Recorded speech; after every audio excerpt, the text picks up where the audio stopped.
لەبارەی کارنامەی پارتی دیموکراتی کوردستان و ئیرادەی پارتی بۆ خزمەتکردنی کەرکووک و پێگەی کەرکووک لەگەڵ دکتۆر شاخەوان عەبدوڵڵاه سەرۆکی لیستی پارتی دیموکراتی کوردستان لە بازنەی کەرکووک قسە دەکەم. دکتۆر شاخەوان زۆر بەخێر بێت بۆ کوردستان 24. پێشوازی خەڵک چۆنە سەرەتاوم پێ بڵێ لە بانگەشەی هەڵبژاردن لە کەرکووک؟ زۆر سپاس بۆ ئێوە ڕێز و خۆشەویستیم بۆ بینەرانتان. ئەڵبەتە ئێمە لە کەرکووک دەستمان بە بانگەشە کردەوە، بانگەشەشمان ڕۆژ لە دوای ڕۆژ گەرمتر ئەبێ و زیاتر ئەچینە ناو خەڵک، گەڕەکەکان، کۆڵانەکان، شار و شارشەکان. جنابتانزان کەرکووک ناوچەیەکی فراوانە و هەڵمەتەکانمان بەردەوامە. سەرجەم ئۆرگانە حیزبیەکان، کاندیدەکانمان، هەموو ئەو کەسانەی کە معنین بەوەی کە بانگەشە بۆ لیستی 275 بکەن لە کەرکووک بە گەرمی گوڕیەوە دابەزینەوە، ئیشی زۆر باشکراوە و ئومێدی زۆر گەورەشمانەیە. باشە، زۆر جەخت لە کەرکووک دەکرێتەوە لەلایەن پارتی دیموکراتی کوردستانەوە، تەنانەت جێگری سەرۆکی پارتی دیموکراتی کوردستانیش بە تایبەت شارێکی بۆ کەرکووک نووسی بوو خوێندیەوە لە کاتی بانگەشەی هەڵبژاردن. باخی کەرکووک بۆ پارتی چییە؟ طبعا بایەخی پارتی ئەمڕۆ نییە بۆ کەرکووک. جنابتان ئەزانن پارتی شۆڕشێکی لەسەر کەرکووکدانە. جنابی بارزانی نەمەر بە هەمان شێوە لەسەر کەرکووک شۆڕشێکی داناوە، خەباتێکی زۆر دوور و درێژ چەقی ململانەکە کەرکووک بوو. دوای ئەوسا جنابی سەرۆک هەر کات کەرکووک پێویستی پێبێ حاضر بووە و لە دوای 2003ەوە هەم لە تەزبیتکردنی مافی کەرکووکەکان لە دەستور و دوای ئەوەش کە کەرکووک پێویستی بە جنابی سەرۆک بووە، بە جنابی کاک مەسرور بووە، جنابی کاک نێچیروان بووە، پارتی دیموکراتی کوردستان و سەرکردایەتی پارتی حاضر بوون. ینی من کۆمەڵە نمونە دێنمەوە. لە ساڵی 2005 جنابی کاک مەسرور بارزانی لەسەر میزانەی ئەنجومەنی ئاسایشی هەرێمی کوردستان بڕیاری دامەزراندنی 3000 گەنجیدا بۆ کەرکووک بۆی کە دەستگای ئاسایش لە کەرکووک دروست بکەن لە خورمات و لە داخۆ قەتا مەندەلی و دروستیش کراوە. ئەگەر و هێزە نەبووایە کەرکووک سقوتێ کرد بەدەست قاعیدە پێش داعش، چکە ڕۆژانە 5-6 تەقینەوە کرا. جناب دەزانین لە دەستگای ئاسایش بووم، هیچ بارگایەکی ئێمە لە کەرکووک نەما بەرتەقینەوە نەکرێ و بوونێ درعێک بۆ پاراستنی ئەو منتیقانە. لە دوای هاتنی شەڕی داعش، پێشی داعشیش لە ساڵی 2012 کاتێ قیادەی عملیاتی دژلە هات، جنابی سەرۆک کوڕ و برازا و کەسی کاری خۆی ناردە کەرکووک لەکانی دۆمەڵان بڵاویان پێکرا بۆی ئەگەر ئەوان داخلی شار بن پێشمەرگەش داخلی شارە بێ. و لە دوای ئەوەش داهاتنی داعش جنابی سەرۆک خۆی و جنابی کاک مەسرور و کاکسیداد و کەس و کار و هێزێکی گەورەی هێنا کەرکووک لە شۆرا و لە گەڕەکی شۆرا و نیشتەجێ بوو لەگەڵ کاکە حەمە و هێزەکانی پێشمەرگەیە بەرنامەی پاراستنی کەرکووکی دانا و هێزێکی گەورەشی ڕەوانەی کەرکووک کردووە. لە کوێ کەرکووک پێویست پێبێ جنابیان حاضر بووە لە ماوەی چەند ساڵی ڕابردووشە چەند جارێک سەردانی کەرکووک کرد تا ئەو کاتەی کە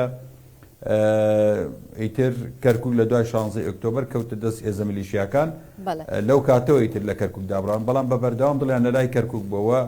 لە دوای شاخەوان هەندێک لایەن دەڵێن کە ئێستا کەرکووک گەڕاوەتەوە و هیچ کێشەیەکی نییە، بەڵام ئایا بەلای پارتیەوە ئەمە ڕاستە یان هێشتا پێتان وایە کە بە یاسا و دەستور دەبێت کەرکووک بگەڕێنەوە بۆ سەر هەرێمی کوردستان؟ طبعا ئەتاو کاتێک دەستور جێبەجێ نەکرێ، ئەمەی کە لە کەرکووکە فەرزکردنی واقعێکی تاڵە بەسەر کەرکووکەکانە. هەتا دەستور جێبەجێ نەکرێ، ئەمە فەرزکردنی واقعێکی سەربازیە بەسەر کەرکووکەکانە. لە دوای 16 ئۆکتۆبەر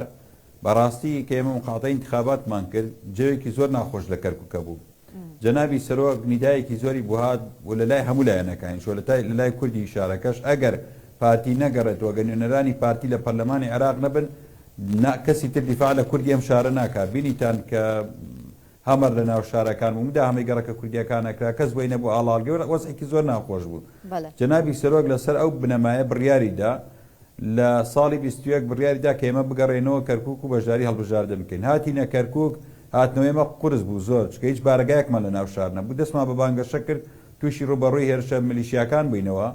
و گەیشتە حاڵەتی تەقەکردن لە یەکتری و ڕوبەڕبوونەوە لەگەڵ هێزە میلیشیاکان. ئاڵامان هەڵگرت، قەرمانیان تەوق کرد لە فلکە یەخوان، بەڵام ئیسرارمان کرد لەبەرەوەی کە جەنابی سەرۆک و خەڵکی کەرکووک گومێدی وا بوو تەنها پارتیە خەڵکی کەرکووک تەنها ئومێدی بە پارتی و جەنابی سەرۆک بوو بتوانێت گۆڕانکاری بکە. بۆیە ئەوەرکە گەورەمان خستە سەر ئەستۆمان و بڕیارماندا لە کەرکووک گۆڕانکاری بکەیت. کاک شاخەوان ئێستش بارگای پارتیماوە لە کەرکووکە وەرتان نەگرتە بێتەوە و داگیر کرابێ و ئایا حکومێکی عسکەری هێشتا لە کەرکووک زاڵە؟ طبعا بەنسبەت ئێمەوە بە جوودی خۆمان هەندێک خەڵک لێرە و لێ فشاکات و قسەی گەوراکات و هەڵەشاکە لە کەرکووک بارەگای ئێمە پێش ئەوەی ڕاکان لا بچی ئێمە بارەگامان وەرگردەوە. طبعا من لە 21 لە مانگی 12 ماڵامان هەڵدا لە 12 دەی ساڵی 21 ئێمە ئاڵای کورسانمان لە کەرکووک هەڵدا و دوای ئەوەش بارەگای پارتی دیموکراتی کوردستان پێش هەڵبژاردننی ئەساسەن پێش هەڵبژاردننی ئەنجوەنی پارێزگای ئێمە بارەگامان لە کەرکووک کردەوە و ئاڵامان لەسەری هەڵدا بارەگاکانمان وەرگردەوە بۆیە خەڵکی منەت بەسەرێمە نەکە ئێمە بارەگامان وەرگردوێتەوە ئاڵایشمان هەڵداوە. مەبەستت چییە کە منەت لەسەر ئێوە نەکەن دکتۆر؟ دژایەتی زۆریشمان کرد. مەبەستت پارێزگاری کەرکووکە کە دەڵێ بە ئیزنی ئێمە بووە قسەیە کرد کە بەڵێ ئەوان هەر لە وجود نەبوون ئێمە بارەگامان کرد. من 11 ئاڵام هەڵدا لە کەرکووک 12 دەعفو 12 دەی 21 ڕاکان سعید محافظ بوو. علی فرێجی قاید عملیات بوو کە ئاگر بوون لەم شارە ئەو جاش ئاڵامان هەڵدا و بارەگایشمان کردەوە لە ناو شار بارەگای لە قیسێمان کردەوە هێشتا هەڵبژاردننی ئەنجوەنی پارێزگا هەر نەبوو کە محافظ کوردێ بۆیە ئێمە نەپرس بە کەسەکەین و بەعکسەوە من نامەی بەرپرسێکی باڵای ئەم شارم لایە بەداخەوەی لێم کوردیشە هەر کەسێکیش دێ بابێ لە نووسنگی من هەر میدیاکارێک لە هەر حەزبێکە پێشانەدەم نامەی بەرپرسێکی کورد ملایە کە ئەڵێ ئەو بارەگایی کە ئێستا وەرمانگرتووی قیادی عملیات و ئاڵای کوردستانمان لەسەری داناوە بە قایدی عملیات ئەڵێ بۆچی ئەم بارەگایە تەسلیمەکەیتەوە بە شاخەوان. یعنی ئێمە نامایە هەردێک شتێ بەڕاستی بۆ خەڵکی کەشف بکەین ڕیسوا بن بۆیە ئێمە بانگەشەمان لەسەر ئەساسیەوە کردووە کە باش ئێستا کاتی بانگەشەی هەڵبژاردنە ئەگەر لە قازانجی دۆزی کووردە بۆچی ئاشکرای ناکەن؟ ناڵێم لە قازانجی ئێماڵێم ئێمە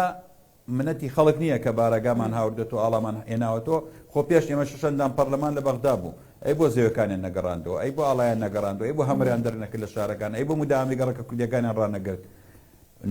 ئەوەی بە پارتیەکێ بە خەڵکی تر ناکرێت بۆیە کە خەڵک ئەوەی بینی لە دوای نوێنەرەك من ئەندامی کۆمتەی ناوەندی پارتیم هەر شتێکم لە بەغدا کردبێ بە تەوجیهاتی جەنابی سەرۆک بارزانی کردومە بە دامی کاک مەسوول کردومە بە دامی کاک نێچیروان کردومە بە دامی قیادەی حەزبی خۆم کردومە گینا نەمەتوانی ئەو دەستکەوتانی کە بۆ کەرکووک بەدەستمانینەوە بیهێنین ئێمە هاتووینە گۆڕانکاریمان لە واقعەکەی شارە کردووە خەڵکی کەرکووک ئەمەی بینیوە کە ئەمەی بینی بەم چه ساڵە پارتی چی کرد لە کەرکووک نوێنەرەکانی چیان کردووە لە بەغدا ئێستا ئومێدیان وایە لە داهاتوو پارتی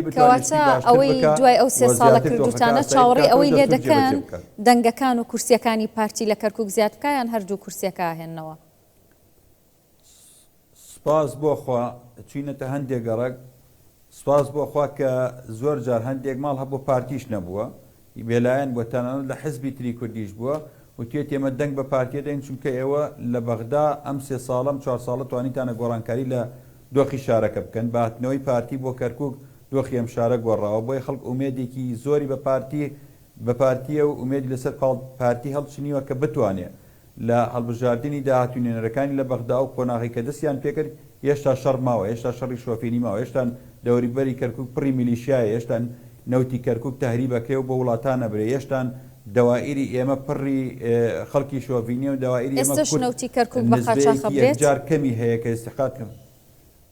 باڵێ باڵێک نەوتی کەرکووک بە تەهریبە برێ هەتا ئێستاش تام لەحزەش چۆن زانیاری زیاترت لایە لەو بارەوە؟ طبعا ئەگە جەنابەت ئاگداربی کاتێککە ئیتفاقیەکە کرا نێوان هەرێم و بەغدا بە درۆن لە مەحەتاتی نەوتی هەرێمی کوردستاندرا لە وێزگەکاندرا لە کۆمەڵی ناوچە لە دووەکەوە تا هەولێر قەسف کرا بە درۆن یەکێک لە هەدەفەکانی ئەو بوو کە ئەو خەتە نەکرێتەوە بۆی نەوتی کەرکووکیش نەڕات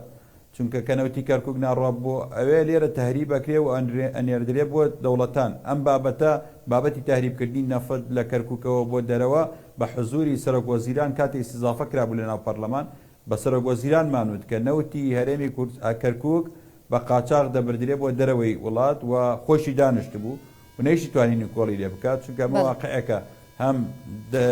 وڵاتانی دەرەوە ڕستیان کۆم لە داخلیش ئەم بابەتە ئەی ئیدارەی شارەکە کە پارێزگارەکەی کووردا بۆ ئەم بابەتەی چەڵوێستێکیان نەبووە؟ طبعا بەداخەوە ینی ئیدارەی شارەکە لە ئەم لە بابەتی نەوت دەسەڵاتی نییە چونکە گە دەسەڵاتی هەبێت چۆنە بێ کورد تعدای لێ بکرێت لە نەوت کورد ڕۆژانە لە نەوت دەرەکرێت کورد ڕۆژانە فەرمانبەرانی کورد لە ئادرێت تورکمان و عەرب تورکمانیش کەمتر عەرب لە جێ دانرێت و خەڵکیکی شۆڤینی هاتووە بە کەیفی خۆی مۆزەفینی کورد دەرەکات احتسابی شادیان بۆ ناکە و نەک لە کۆمپانینە لە زۆربەی دایرەکان تەمەشاکەی کوردور ئەخرێتەوە زابتی کورد لە شورتە نەقلەکرێ ئەوەی کە کوردە نەقلەکرێ بۆ نەژدە بۆ شوێنەکانی تر لە دەوایر دوورەخرێنەوە ئەمە ئەگە کوردە سەڵاتیە بێت چۆنە مەڕۆدا ینی دەبێ ئەم واقعی کەرکک بگۆڕدرێت دەبێ تەوازنێک لە دەستگا ئەمنیەکانی کوردە بێت جناب تەزانی فەرماندەی پۆلیسی کەرکک کە یەکێک بوو لە داواکاریەکانە کاتی مفاوەزاتی ئێمە قبولمان نەکرد بدرێتە لایەنی تر چه فەرماندەی پۆلیس چ قیادەی عملیات جێگرەکەی فرقەی هەشت فرقەی 11 هەموو ئەو دامەزراوە ئەمنیانەی کە هەیە لێرە ئەمنی وەتەنیە دەستگا ئەمنیەکانی ناوشار یەک پۆستی لە لای کورد نییە لە کاتێکا کە کورد نیوەی مەقعدەکانی ئەم شارەی هەیە ئەمە نەعەدالەتیەکە دەبێ ڕابگرێ ئێمە لە خولی ڕابردوو تەشریعاتمان کرد هەرچی یاسایەک لە بەرژەوەندی کورد بوو دەرمان کرد ئێستا لە پەرلەمانی عێراق لە ڕووی یاسادانانەوە هەرچی یاسایە دەرکراوە بەڵام ئەمە ئەمجار قۆناغێکی تریەوە قۆناغی متابعەکردنی ئەم یاسایەنە لە حکوومەت و جێبەجێکردنی تا و کاتەی لە واقعی کەرکووکە ڕنگدانەوەیە بێ. دەستخۆش دکتۆر شاخەوان عەبدوڵڵا سەرۆکی لیستی پارتی لە بازنەی کەرکووک کار لە سەرەتای ئەم چاوپێکەوتنەوە من تێبینی شتێکم کرد کە لە جیاتی بانگەشەکردن بۆ لیستەکەتان تۆ ئاڵای کوردستانت لەمل کردبوو مەش دەرخەریەوەیە کە ئێوە چەند کوردستانی بوونتان پێشخستووە دووبارە سپاس بۆ جەنابێت. زۆر سپاس بۆ جەناب.